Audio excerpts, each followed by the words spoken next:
Greetings and welcome back to another episode in our mini Bible study series on the Seventh day Adventist doctrines, or as some of you might know it as the fundamental beliefs of the Seventh day Adventist Church. In this video, we will be looking at marriage and the family. Now, where did marriage come from? Now, marriage was divinely established in Eden and affirmed by Jesus to be a lifelong union between a man and a woman in loving companionship. Now, in Genesis 2, verse 8, we see where it says that it is not good that a man should be alone. I, God, will make him a helper comparable to him. And in Genesis 2, verses 21 to 22, we see how God went about making the woman, right? So he put Adam in a deep sleep and he took a rib from his side and he closed up the flesh in its place. Then the rib which God used, which he had taken from man, he made into a woman and he brought her to the man. And it's funny, it's interesting though, that God didn't take a bone from Adam's foot, nor did he take a piece of Adam's skull. Instead, he took a rib from Adam's side, symbolizing the equality and care they were to show each other. God made men and women to be equal partners in the experience of life, walking side by side. Now we find our gender identity in God's plan for men and women to be heirs together of the grace of life. Then, when God created man and woman, he used Adam and Eve as the first couple, as an example of a couple, the first example of a couple, and he defined marriage. And we see this definition here in Genesis 2, verse 4, where it says, a man shall leave his father and mother and be joined to his wife, and they shall become one flesh. Right? So in marriage, you have two individuals, one man, one woman coming together as one flesh. What was God's plan for marriage?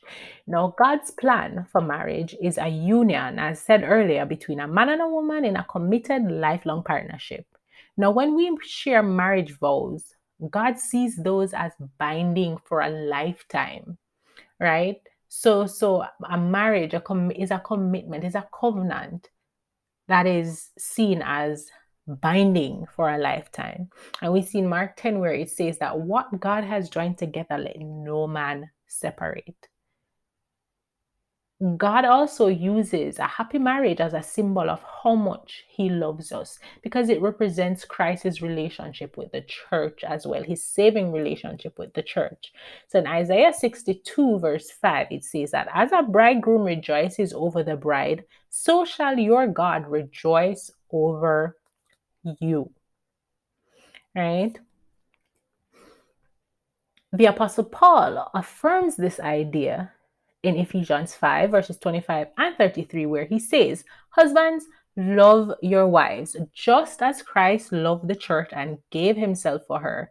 Let each of you in particular so love his own wife as himself, and let the wife see that she respects her husband. Now, difficulties along the way are inevitable. Just like everything in every other aspect of life, difficulties will arise. This is why the Bible spends so much time describing what unconditional love is like. And First Corinthians chapter 13 is one of the chapters that we would call the love chapter, because it focuses so much on love, right? It talks about how love suffers long and is kind. It states that love does not behave rudely. Love does not seek its own, is not provoked, is not easily provoked. It thinks no evil. It does not rejoice in iniquity, but rejoices in the truth, bears all things, believes all things, hopes all things, endures all things. Love never fails, right? And with that being said, as we mentioned, that difficulties will arise in marriage. And for some individuals, when these difficulties arise, it ends up in what we're going to touch on next, divorce, right? And divorce isn't something that anybody wants. It's not, it was never the plan of God when He was creating marriage, right? But we are living in a sinful world, and sometimes divorce is a reality, even if we don't want it to be. The Bible does describe a reason for divorce, which is infidelity, right? And if a spouse chooses to have an affair and betrays the most intimate of trust, God understands why divorce becomes an option and He allows it in that case, right? So it says that God understands and He allows it in that case. He doesn't demand it. He allows it if it's a case where the couple don't see any other way out but to divorce, then, it's allowed. However, however, even in this situation, God doesn't demand divorce. That's what I said earlier. So if a couple is willing to work through the pain of this type of betrayal, there may still be hope for the marriage. So if both parties are open to making a new start, God delights in healing. Right? And as we see, a biblical text here to back up what was said earlier, that whoever divorces his wife except for sexual immorality. So we see where infidelity is a reason that is given for divorce, right? So if whoever divorces his wife except for sexual immorality and marries another commits adultery.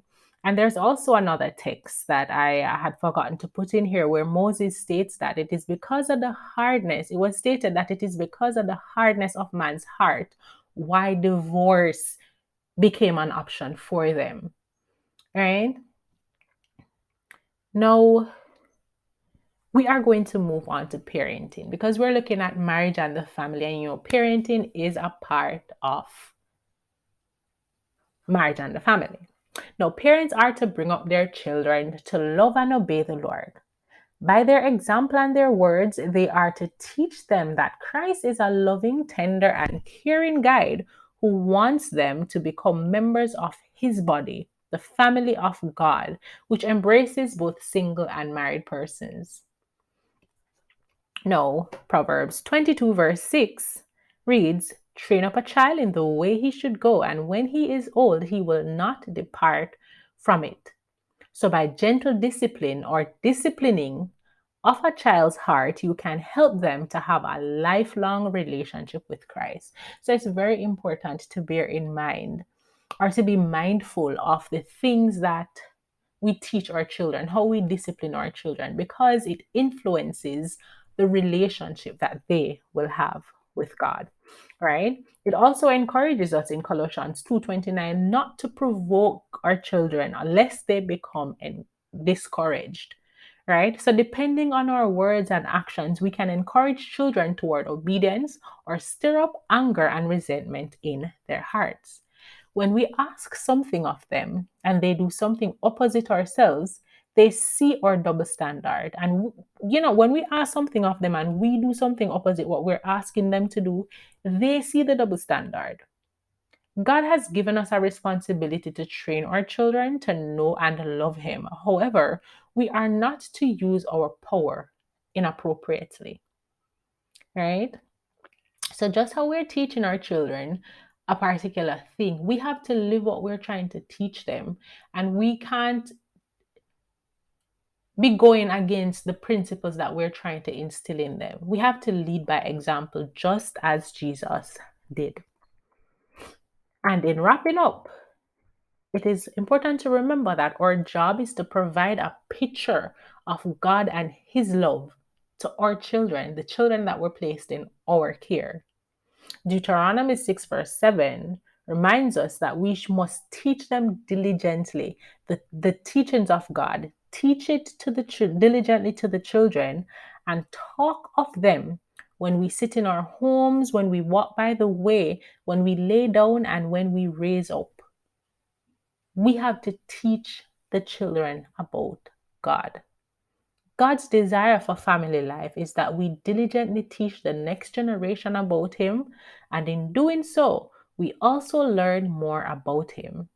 You will find as you teach your children and that you also become a student. And remember earlier in the series, I had spoken about stewardship and humility, right? We are entrusted with the responsibility to care for these children. Humility is very important because while we are teaching, as it says here, we will also become students. Watching their growing faith will give you a desire to trust God more fully. You will be inspired to study the Bible more deeply so you can answer your child's questions.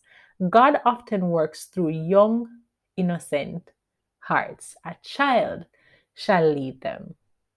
Thanks for watching, and I hope that as we continue that we will allow our marriages and our family to strive to represent Christ in all that we do. Stay blessed.